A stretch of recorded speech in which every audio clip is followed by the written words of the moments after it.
bem-vindos ao podcast Endireitando. Estamos aqui com nossos visitantes, estudantes do Centro Universitário Unicuritiba, e elas vieram para falar sobre o tema interrupção involuntária da gestação. E nós queremos que vocês se sintam muito bem-vindas, confortáveis para falar tudo que vocês têm que falar, para debater, e lembrando também que nós estamos aqui para aprender com vocês.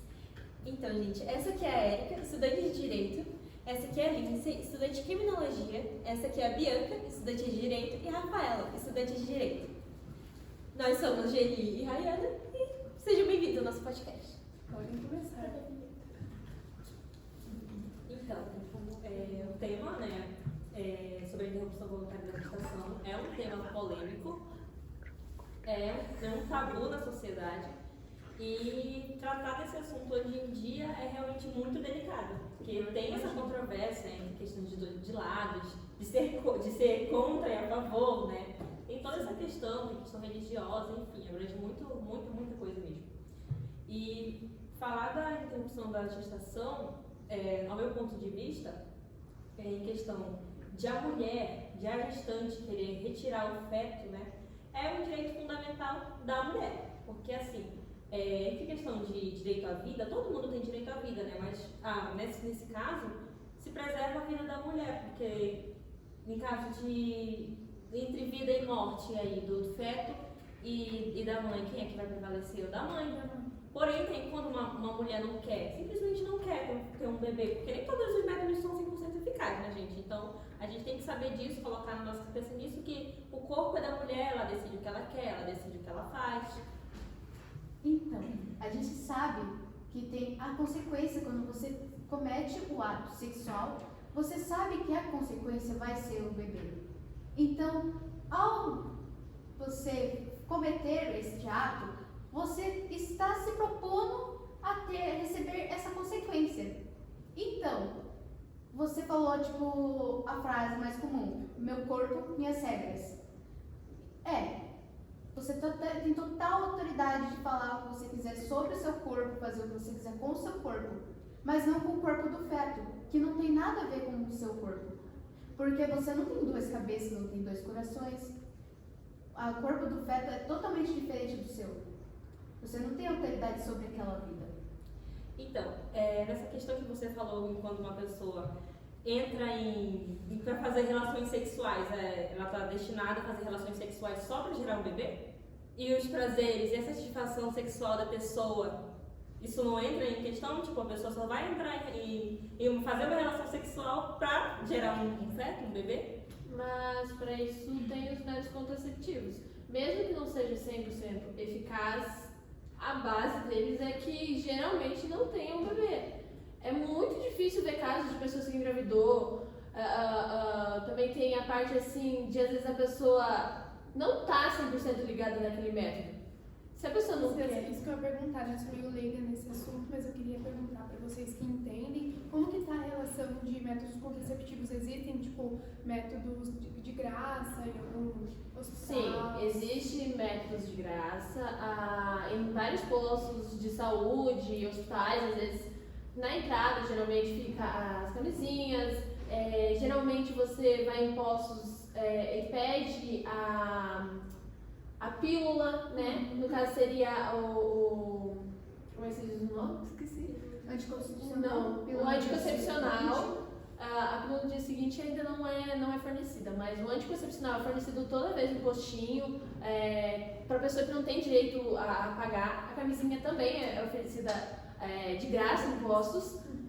E basicamente é isso. Para complementar o que minha colega falou, existe agora uma injeção que é para homens que tem 13 anos de eficácia de não ter filho. Só que essa injeção ela é dada no membro masculino. Então é muito difícil de atrair também essa parte masculina para se proteger nessas sessões, entendeu?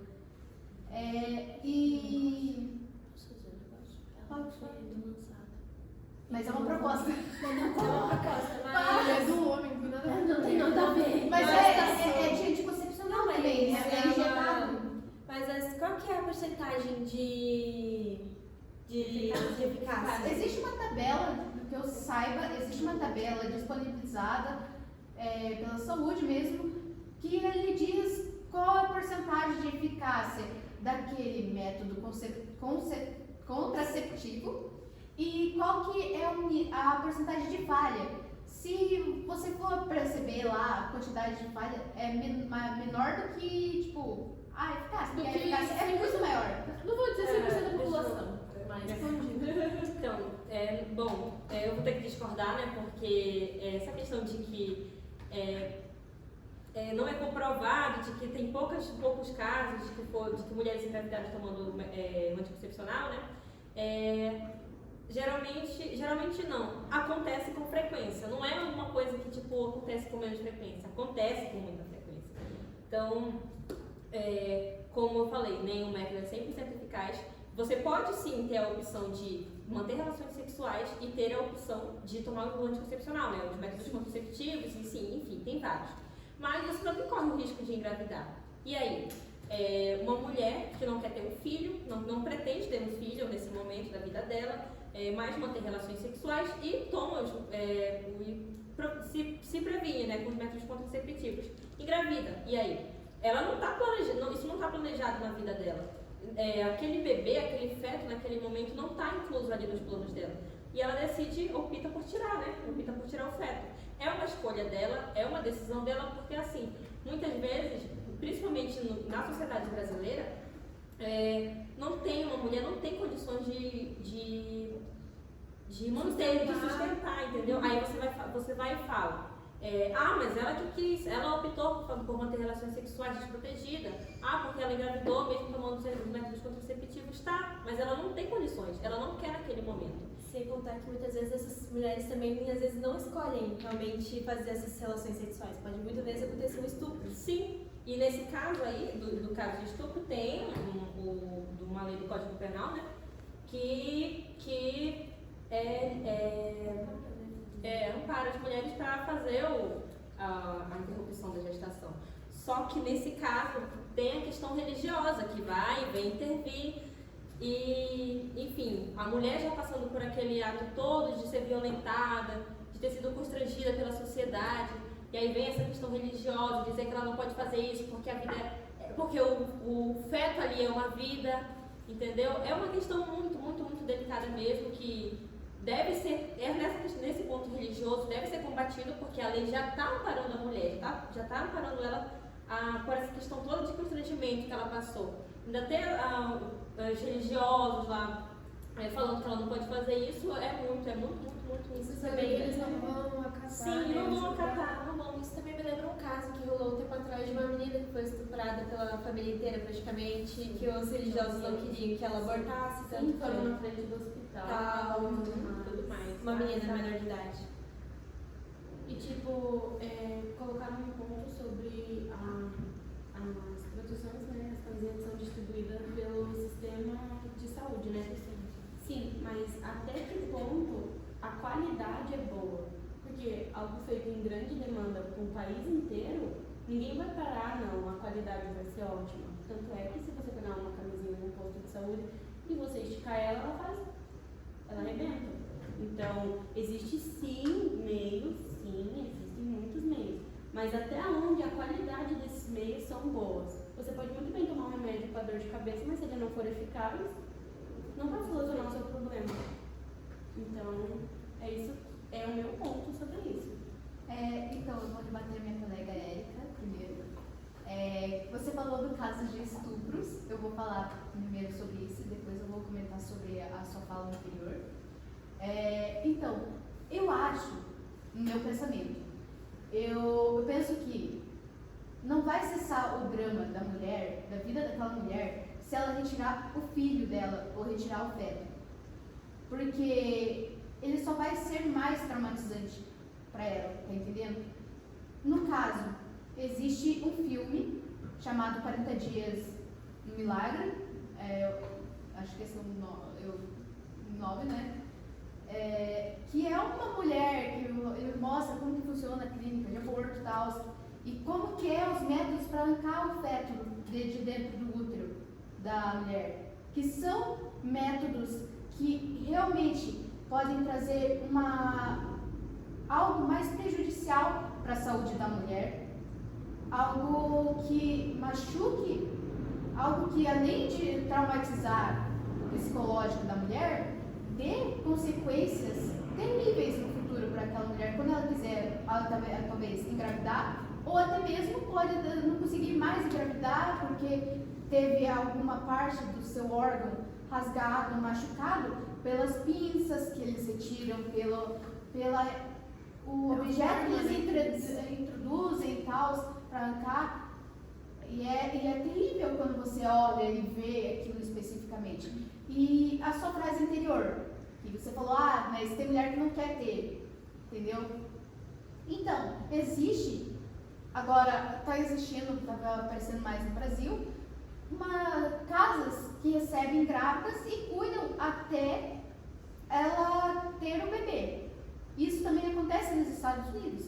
Que daí, depois disso, o bebê pode ser direcionado para adoção, aonde a família vai ter uma família para acolher aquela criança. Daí aquela mulher não precisa ficar com a criança se ela não quer. Mas daí ela não vai precisar matar, assassinar aquela vida. Então, eu tenho um ponto para primeiro, né, naquela parte que você falou em que não vai cessar a vida da mulher. Mas quem é que diz que não vai cessar a vida da mulher? Os cristãos?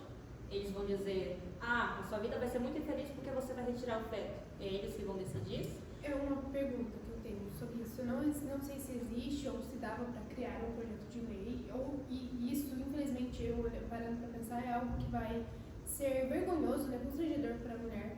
Eu pensei em, não sei se existe, né, você vai responder, algo, por exemplo, assim, que fosse ter como se fosse uma psicóloga conversar com a gestante, né, e perguntar como que foi, tipo, dependendo da idade, sabe? Foi porque você quis ter relação sexual e tudo mais, houve um estupro, entender esse caso. Porque às vezes, muitas vezes eu já vi situações que tem meninas de 12 anos que namoram e querem, e sem consentimento dos pais, acabam engravidando. E daí eu queria saber se, tipo assim, elas poderiam passar por algum psicólogo, algum órgão, sei lá, que conversasse, que fosse ajudar, não sei. Nesse caso, não tem a existência de um órgão aqui no Brasil de psicólogos disponibilizados para gestante nesses casos, pelo que é informado aqui. Porém, lá nos Estados Unidos é diferente, como eles já têm liberado totalmente, legalizado, eles têm essas clínicas de apoio, mas é bem pequenos, entendeu? Então, como eu falei, né? Quem disse que vai cessar a vida da mulher, eu recebi essa pergunta pra você. O drama da vida da mulher. Acho que é ela mesma, né? Porque ela é dona de si, ela decide. No momento que ela decidiu ir retirar o feto, ela já sabe das consequências, ela já está ciente do que ela decidiu, do que ela escolheu. Então, assim, se ela vai ser infeliz ou não, o problema é dela, porque a vida é dela, entendeu? É uma escolha dela decidir retirar o feto. Não é imposto por outras pessoas dizer o que ela deve ou não fazer. Você vai ser muito infeliz. Não é assim, entendeu? É uma escolha da mulher. Eu perguntei, assim, porque existem muitas crianças mesmo que hoje em dia estão tendo relação sexual e que eu digo assim, de conversar com a mulher, com a gestante, né, que hoje em dia não precisa ser maior de 18 anos, enfim, porque muitas das vezes eu quero ter relação para engravidar, e daí no momento que está tendo, durante a gestação, pensa, começa a refletir melhor. Então, nesses casos, eu acho que é complicado falar que pode abortar para uma criança, assim, essa é tipo, como se fosse a minha opinião, vamos dizer assim. Mas agora, em caso de estupro, é algo delicado, porque infelizmente, né, os religiosos, a maioria diz, que não deve abortar e tal. Porém, a pessoa que vai julgar não é a pessoa que vai ajudar a criar, não é a pessoa que vai estar ali nos momentos de contrações, de cólicas e nos desejos. Tem muitas mulheres pobres que não têm condição de comprar os alimentos que sentem desejo, então isso é um pouco complicado. Voltando a essa questão que você estava falando, né? Em casos de plena consciência, ainda não existe a parte de psicólogos para criança. Mas caso for vítima de estupro, essas coisas assim, já existe sim psicólogos, até porque ela meio que auxilia na parte do processo da pessoa que passou por aquilo. Ela pode auxiliar, vamos dizer assim, ela pode dar mais informações do que há de acontecer, né? Tipo, a pessoa tá ali naquele momento, daí entra no processo, né, pra ter o aborto, né? E ela não consegue. Ela procura, às vezes o processo da justiça pode procurar a psicóloga que ela estava conversando para ajudar encaminhar esse processo para ver se ela pode conseguir abortar. Seria uma ajuda mais eficaz, assim, do que aquela pessoa estar naquele trauma naquele momento e não conseguir falar para ajudar o processo a encaminhar, né? Na verdade, é muito se falado sobre o corpo da mulher, sim, é muito importante, até porque é quem vai carregar, né, o feto, mas após, vamos supondo que num caso de estupro, alguém prossiga com essa gestação até o final, como que fica, durante esses 9 meses, que é o tempo de gestação, como que fica o psicológico de uma mulher? Não só da mulher, mas uma criança vinha ao mundo para saber que eu fui causa de um estupro, de um abuso no caso. Eu fui rejeitada pela minha mãe, fui rejeitada por todo mundo e eu simplesmente fui jogada no mundo, porque é isso que acontece. A maioria que acontece é isso, acontece aquela desligação, no caso, no quarto, que é quando a criança vem ao mundo e ela não tem, a mãe não quer ver. Ela não tem acesso a essa criança e essa criança é mandada, por exemplo, para um lar. A gente sabe como que é a realidade de um lar. A gente sabe que a gente pode trazer sim uma pessoa ao mundo, mas é a qualidade de vida que essa pessoa vai ter, que essa criança vai ter. Então, eu acho sim que a gente deve pensar no corpo da mulher, mas também muito na criança, no como que ela vai crescer com o psicológico, sabendo que foi rejeitada, que a mãe dela foi abusada, que a mãe dela sofreu e que por 9 meses a mãe dela só queria descartar ela, tirando que também a taxa de suicídio de mulheres grávidas é bem alta. A OMS comprovou que no ano de 2019 foi o ano em que mais mulheres grávidas cometeram um suicídio por conta disso, que elas não tiveram um amparo da lei. Muitas vezes você vai, você denuncia e daí você chega numa perícia e tudo mais e alguém olha e fala, mas você tem certeza que foi isso? Então você já se retrai ao denunciar e você sofre com aquilo. Sim. As mulheres sofrem com isso. Com certeza. Bem, finalizamos aqui então, né? Acho que ficou bem esclarecido todas as dúvidas. Gostaria de chamar a nossa câmera bem. Oi, gente. Vem aqui atrás do nosso, por favor. E a gente quer deixar um recado que o intuito do nosso trabalho foi mostrar que existem sim argumentos contra e argumentos a favor. E, enfim, não existe argumento mais forte, argumento mais fraco. Nós devemos viver em uma sociedade onde todos possam ter a liberdade de expressão, poder se expressar, poder ter o direito de opinião e, assim, todos respeitar, né? Como foi dito aqui, existem várias histórias, pode ter acontecido de estupro, pode ser uma pessoa de 12 anos que ficou grávida, pode ter sido inúmeros fatores, questão religiosa, de cultura. Então, não deve ser julgado nenhuma opinião de nenhum dos lados. E esse é o nosso recado. E é bom afirmar, né, que a gente pode ter diferentes opiniões, esse não é o problema. O problema é respeitar quem pensa diferente. Exatamente. Aquilo não seria realmente humano se a gente começasse literalmente a bater a mão na mesa e começasse a discutir aqui. Se a gente começasse a ofender um ao outro. Não seria justo com o outro. Isso. Respeito acima de tudo. Exatamente. Agradecemos por ter nos assistido e é isso. Esse foi mais um